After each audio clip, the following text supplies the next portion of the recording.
Hey folks, this is a video about Pokemon. You know, the little cutesy Japanese franchise. And if you're anything like me, a sweaty, degenerate gaming bachelor living in the basement of some dingy apartment, then you may have some strong opinions on the state of newly released Pokemon video games. There's too many tutorials and useless dialogue, they rehash the same old story, and they're just too damn easy, man. This is why self-proclaimed Poke nerds, like myself, turn towards hardcore nuzlocking their favorite Pokemon games. A hardcore nuzlocke is a masochistic way to play Pokemon games using a set of self-imposed rules where you can only capture the first Pokemon on each route, you can't overlevel your Pokemon, if a Pokemon faints, it's dead, and if you full on lose a battle, it's game over and you have to restart. Full list of rules in the description. However, this challenge is a bit overdone, and I wanted there to be even higher stakes to this challenge that bridges the Pokemon world and what we perceive as real life. What if, at the end of the Nuzlocke, I tattooed my dead Pokemon onto my body?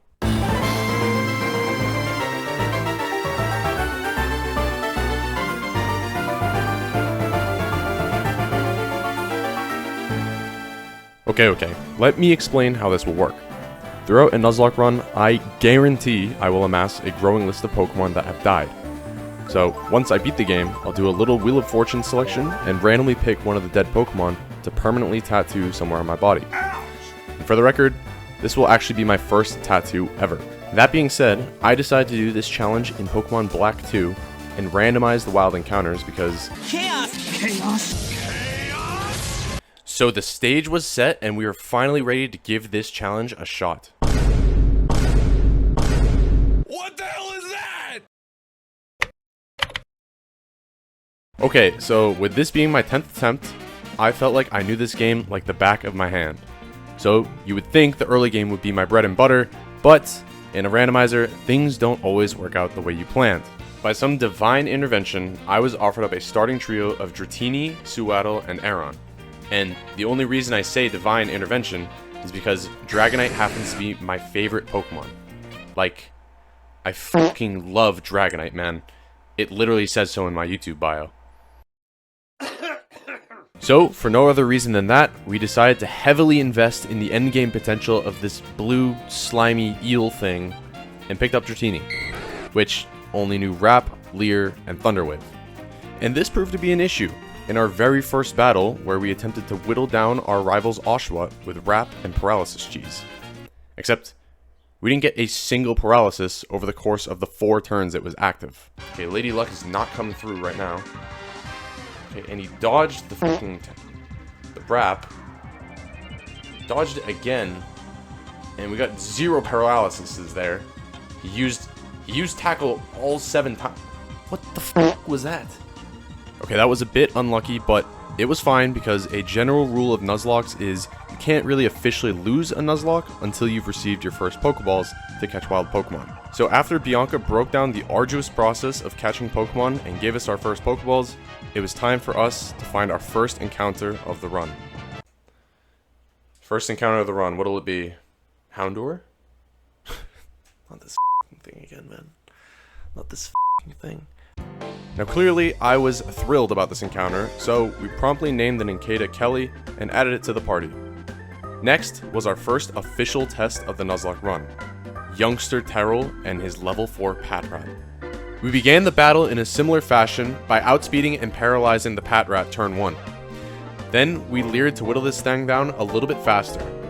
However, throughout this battle, this guy's Patrat doesn't get hit with a single paralysis for 9 turns straight, dude. 9 turns!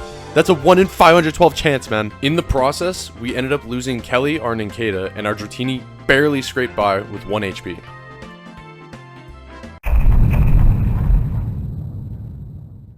Okay, rough start. Losing our first Pokemon literally 2 minutes after catching it is not ideal, but we persevered and managed to nab ourselves a Cubchoo and a Venonat to take us into the first gym and fight Sharon, the normal type gym leader. Sharon boasts a mighty crew of Patrat and Lillipup. I'm pretty sure if you have a Pokemon that knows anything besides Wrap and Thunderwave, then you can turn your brain off and use the same move until the battle is won, which is exactly what we did with Cubchoo and Icy Wind, granting us the first badge of the Tattoolocke. Alright, so moving on, there was actually only one available wild Pokemon encounter between the first and the second gym inside of Verbank Complex.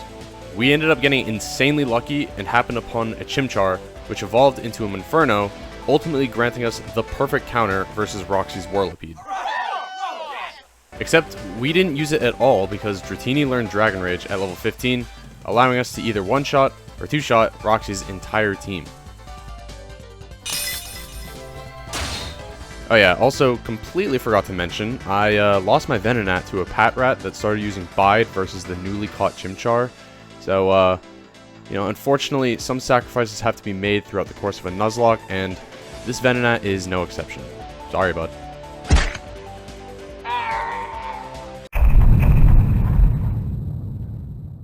After some painfully boring plot points with Team Plasma, we took a ferry to Castelia City where we caught a Makuhita inside the Castelia sewers and a Krabby inside the Relic Passage. Then we took on the bug-type gym leader, Berg.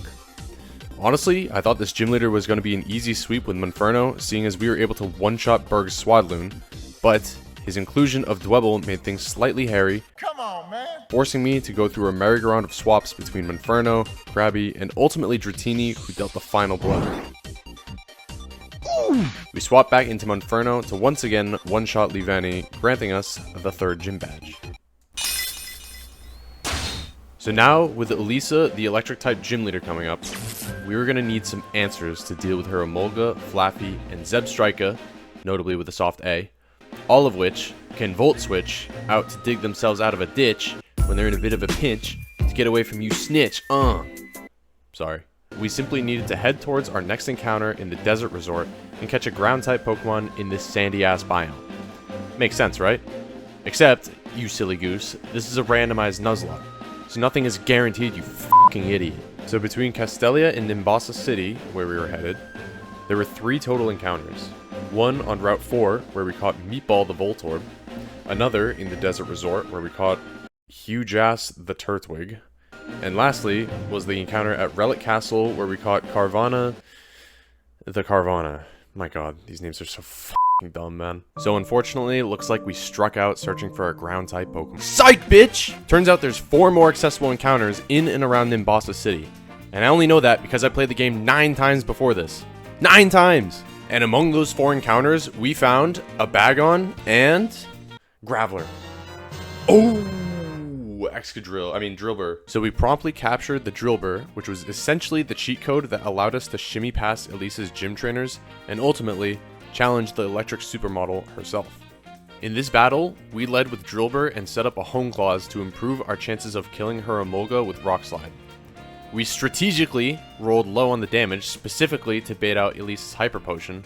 Then, we strategically rolled high on the second Rock Slide to then one-shot the Flying Pikachu. Elisa then followed up with Flaffy, who took the 1000 Years of Death Jutsu from Drillbur.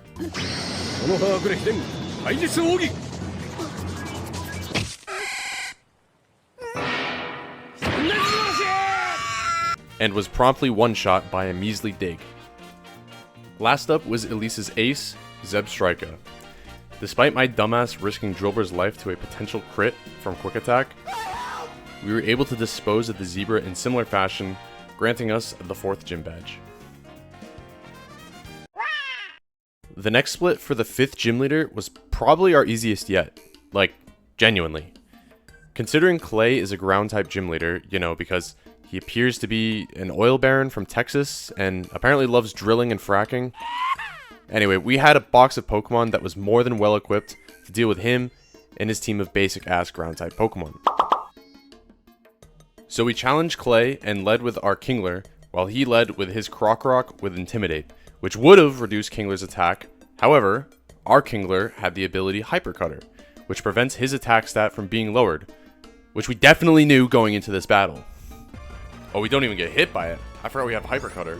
Ultimately, this didn't actually matter because I just spammed Bubble Beam, a special attacking move, until we knocked out his Krokorok and Sandslash. Our Kingler was too low on HP to deal with Excadrill, so we promptly swapped to Torterra and one-shot Clay's ace with Earthquake. The next gym leader, being of the flying type category, meant that Meatball, our Electrode, was going to have an absolute field day with Skylar's Pokemon, similar to the way Harambe had a field day with that 3-year-old kid in the Cincinnati Zoo all the way back in 2016. Mommy loves you. I'm right here. Except, unlike Harambe, Meatball does not get shot and executed by a zookeeper equipped with an assault rifle. Anyway, we started the fight against Skylar leading with who else but Meatball. Meatball one-shots the Swoobat with a Volt Switch, swapping into Dragonair, while Skylar goes into her ace, Swanna. We decided to paralyze it with Thunder Wave, despite our terrible luck with Paralysis Cheese, but ended up swapping back into Meatball, getting the Paralysis, and subsequently one-shotting the Swanna with Volt Switch. And finally, another swap into Kingler allowed us to win the battle of attrition as we slowly took down our last Pokemon, Skarmory. So now our adventure takes us to the 7th gym, where we... Wait. Hold on a second.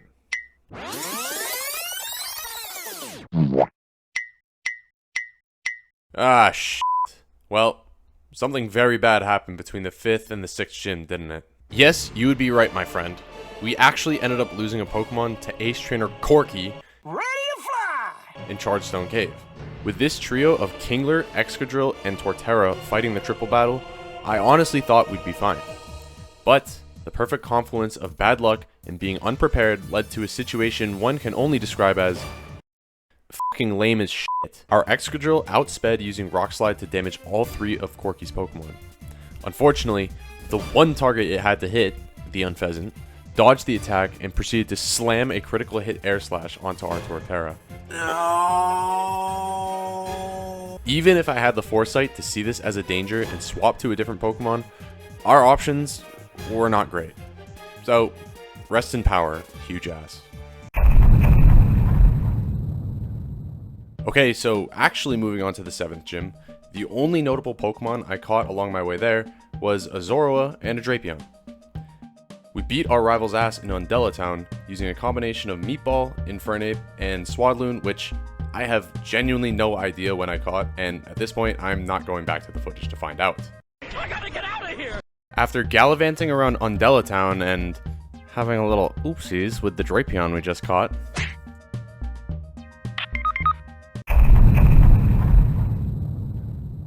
we handed an ass whooping to Team Plasma in Lacunosa Town, and then found ourselves staring at death. And what I mean by this is we were struggling hard with just the gym trainers in the Opelousas City gym. With there being no fairy types in Generation 5, the balance of power still swung heavily in favor of dragon types, especially if you don't have a dragon or ice type Pokemon yourself. Which we did, but all I had was a Dragonair, you know, the level 20 Blue Balls pre-evolution to Dragonite, and a Beartic, who's like the slowest glass cannon to ever exist in Pokemon. So with that being said, we had a rough time with just the trainers in the Opelousas gym, leading to the downfall of Big Pete, the Beartic. Tactical nuke incoming!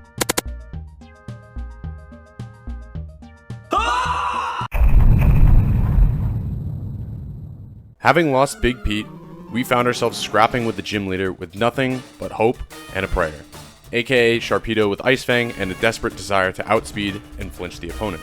So leading the battle with Sharpedo, we began by using Ice Fang. I know, shocker. But with a stroke of luck, we managed to crit his Druddigon, leading to a one-shot KO. Next up was his Flygon, who met a similar fate, this time without the need of a crit due to the 4x damage multiplier. And lastly was the dude I was especially scared of, Drayden's Haxorus. We initially used Ice Fang to test the waters while he set up a Dragon Dance. Shitting my pants, we resorted to using RNG tactics and decided to swagger with the hope of this thing beating itself to death. With the Haxorus using Dragon Tail, a move with -6 priority, that allowed Sharpedo to outspeed and use swagger, thus enabling our RNG tactics. The Haxorus hit itself, and because it used Dragon Tail again, we outsped the following turn to finish it off and claim the 7th badge. Moving on to the 8th gym, Marlin, the water type specialist, was the last victim on the gym leader chopping block. With Sharpedo single-handedly beating the previous gym leader without taking 1 point of damage, we decided to reward our hero with an untimely death against one of Marlin's cronies, commanding an Azumarill with superpower.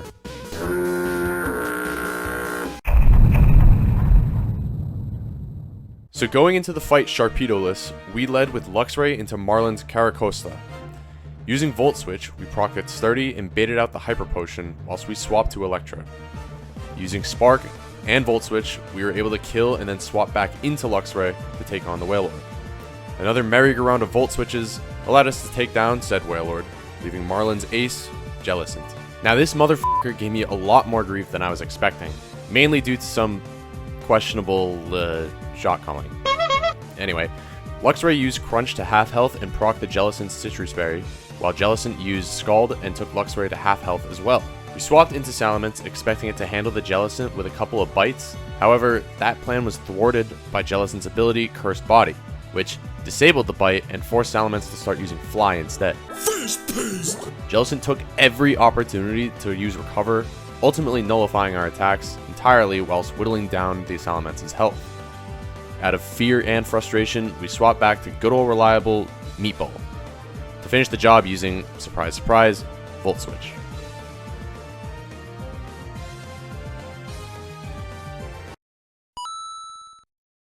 Okay, so naturally you'd think the next step is to go to Victory Road and then fight the Elite Four, but no. Game Freak actually decided to edge and blue balls the players by forcing you to walk north, then south, then north again, all while fighting a bunch of Team Plasmic gang members and going through a bunch of f***ing malarkey, man. A bunch of gabagool! Anyway, all that culminates to a monumental fight with Colress. Except, it was at this point where my internet started shitting the bed. Hello? Can anyone hear me? And I unironically lost all the footage of the Colress fight. Seriously. And to make matters worse, Slanty Eyes, the Hariyama, died in this fight without a single memory of it. So, after losing Hariyama, we regrouped and walked our sorry ass back into your mom's rear end, aka the Giant Chasm, where we fought against the legendary Pokemon Kyurem, which we more or less one-shot utilizing Infernape's close combat. Immediately following that, we were plunged into a battle against Ghetsis, and it's at this point in the game where the difficulty level spikes dramatically. And the reason I say this is because it's the first battle where the opponent has more than 3 Pokemon on their team. In fact, Ghetsis has a full party of 6, and even has competitively viable Pokemon like a f***ing Kofagrigus with Toxic, Protect, and Leftovers. So going into this battle, we led with Zoroark, disguised as Infernape, to bait out Psychic from the Kofagrigus. Instead, we got a relatively inconsequential flinch, and managed to force Ghetsis into using his full restore before taking down his first Pokemon with a couple more Dark Pulses. Ghetsis then brought out his Drapion, thinking he could Earthquake the Infernape, but we outsped and U-turned into Salamence, thus dodging the EQ. This also ended up being inconsequential since our Salamence missed his first attack, but with a couple more flies from Salamence, we got the job done and even procced his ability Moxie, setting us up to steamroll the rest of this fight, until... yeah, my stream shit the bed again. But I think we can imagine how the rest of this battle went. Am I right, fellas? So something crazy happened right after my stream died. Mid-battle, Salamence actually learned the move Guillotine on the spot. So when Ghetsis sent out his Electros, it was met with the Jaws of Steel and was dealt a one-hit KO. Next was his Seismitoad, who got hit with a Guillotine. After was Toxicroak, Guillotine. And lastly was Ghetsis' ace, Hydreigon, and... I mean, that's how I'm imagining this went down. Because, to tell you the truth, this footage was recorded back in May of 2025, and it is now January 2026. Oh, brother, this guy stinks! I have an eye infection, and I just want to get this video uploaded before the 1 year mark of recording this shit. So, yeah, after the Ghetsis fight, we really just bum rushed our way through Victory Road, and boom! We were at the Pokemon League, aka the Elite Four. Yay! So with the Elite Four looming, we had to prepare and collect useful TMs, including the ones only offered at the Pokemon World Tournament, where we had to grind out tournament wins back to back to back, collecting battle points just to be able to afford 1 TM. Along with this, we farmed useful items such as Type Gems that, upon consumption, give your Pokemon a 50% attack damage multiplier. and we farmed these by randomly running around the inside of caves searching for dust clouds just for the chance of getting either a gem or a wild Pokemon battle. And by the end of it all, we had farmed around 10 gems per type. Or at least that's what I would have done if I hadn't already hacked in all that shit. Shout out PK Hex. But before you whip out the pitchforks, I just want to say I only hacked in the type gems and the TMs that were strictly accessible to me through the Pokemon World Tournament because, I mean, man, I didn't want to spend 16 hours grinding out all that shit. So, with that being said, this right here is the group meant to take us to the Promised Land, the Hall of Fame. With some notable faces making an appearance, like our starter, the Dragonite, finally ready to make an impact 60 levels into the game, as well as the Infernape, who we caught as a mere Chimchar right before the second gym. Anyway, after what was probably a whole 2 hours of preparation, we took our first step into the Elite Four, set to return as either the champion or as a big, fat, fraudulent chud, mocked by his peers and loved ones. So, going into our first Elite Four battle against Caitlyn, the Psychic type expert, we led with Infernape. Or did we? Hey, Vsauce, FredEx here. Are Pokemon Nuzlockes inherently haram? Let me explain. You see, in these silly Pokemon videos that I make, there's always one thing that's consistent. Imagine a set of tactics so haram, so morally detestable, so putrid, you can smell it from down the lunch table. In these parts, we call it the FredEx Gambit. Leading the line with Zoroark, a Dark-type Pokemon, disguised as Infernape, a Fighting-type Pokemon, the idea was to bait the AI into using a Psychic-type move against a Pokemon immune to Psychic-type attacks. This allowed us to easily set up a couple nasty plots for free, and with Zoroark's insane base speed, we were primed to sweep everything in our path versus Elite Four members Caitlyn and Chantal, thus completing the FredEx Gambit. The remaining Elite Four members, however, weren't nearly as straightforward. The third member, Grimsby, was a master of Dark-type Pokemon, and led with Liepard, while I led with Infernape. For real this time. After getting hit by a Fake Out, we pummeled Liepard with a close combat, and followed that up by U-turning into Salamence to dodge the Earthquake from Grimsby's Crocodile. Salamence used Brick Break to finish off the Sandgator, thus proccing Salamence's ability, Moxie. And from here, we were set up to clean sweep his Scrafty with Fly, and Grimsby's ace, Bisharp, with another Brick Break. With victory against Grimsley, only one battle remained before taking on the champion. The last Elite Four member, Marshall, led with Throw, while we were finally able to put Dragonite to some use. Dragonite used Fly and one-shot Throw, leading Marshall to go straight into his ace, Conkeldurr. We used Fly again, and unfortunately, he began to set up a bulk up in the first turn of Fly, which led to a rather uninspiring amount of damage, dealing just about half of Conkeldurr's health before healing up with a Citrus Berry. We opted to swap into Garchomp to tank a critical hit Stone Edge and retaliated with a Dragon Gem boosted Dragon Claw, which honestly barely even tickled the Conkeldurr, whilst he swung back with a certain death Hammer Arm. And missed. Okay, so taking note of that, we swapped into Salamence to tank a separate Hammer Arm, and we clapped back with a Flying Gem boosted Fly to finish off this Krusty the Clown looking motherfucker. Marshall sent out Sock, so we swapped into Infernape to tank whatever was thrown at him, because we were always going to U-turn back into Dragonite in order to render Sock's ability sturdy, useless, and allow Dragonite to finish the job. And lastly was Marshall's Mienshao, who was ultimately one-shot by Dragonite with yet another Fly, granting us a final showdown with the champion, having lost absolutely no one in our esteemed party of 6. However, I reserve the right to say, we cannot get cocky going into this final battle. Believe it or not, this is not the first time we've been here, fighting the champion with a full party of 6. I mean, truly, how could you choke a Nuzlocke at such a critical point in the game? Well, luckily for us, one passionate viewer of mine gave us an in-depth analysis of where some things went wrong during our last bout with the champion. Jesus Christ, you had me f***ing screaming, kid. Now, very important thing to know, okay? Her team has an Aggron.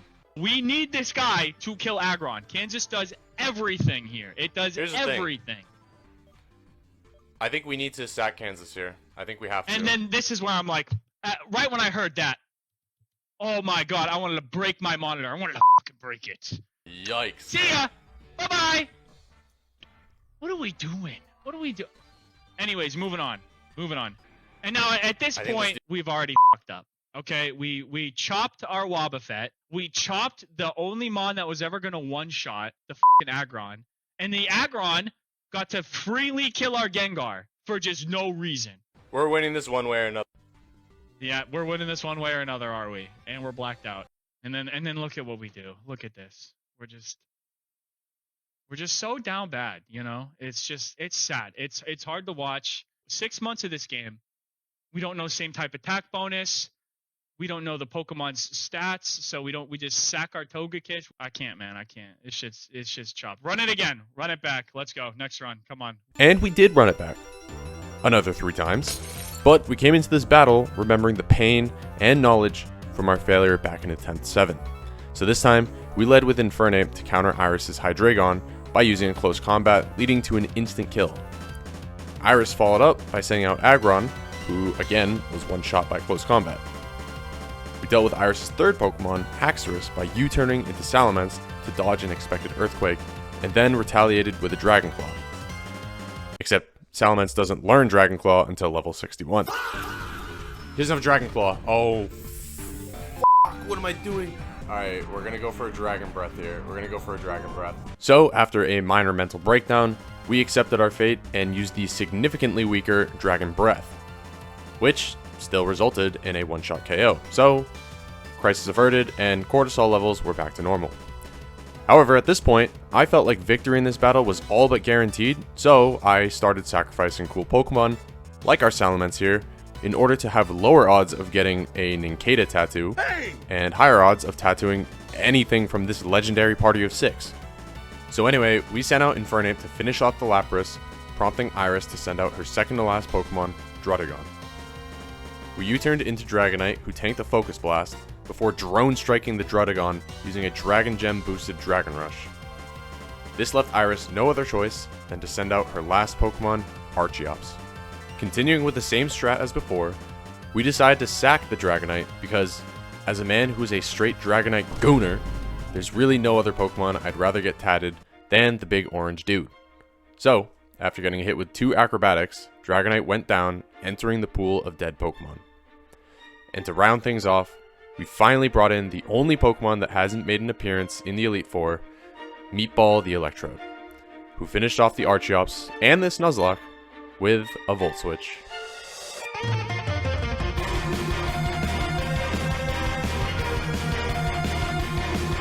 That was nice and all, but the moment we've all been waiting for is right here! You can see on the right side a list of all the eligible Pokemon to be tattooed. We decided to do this elimination style, so anytime we landed on a Pokemon, it was eliminated from the pool until only 1 Pokemon remained. Drapion is out of here. Remove it.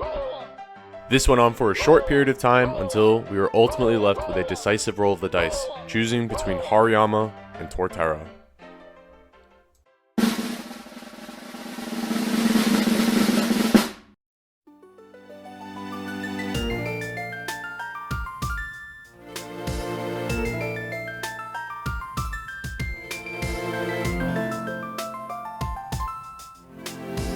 Quick shout out to my friend Jordan at Sundance Tattoo Parlor. He's super talented, clean, professional, and just created an incredibly easygoing experience. So if you're ever in the area and looking to get a tat, ask for Jordan at Sundance Tattoo Parlor in Nashua, New Hampshire. Thanks for watching, guys, and peace.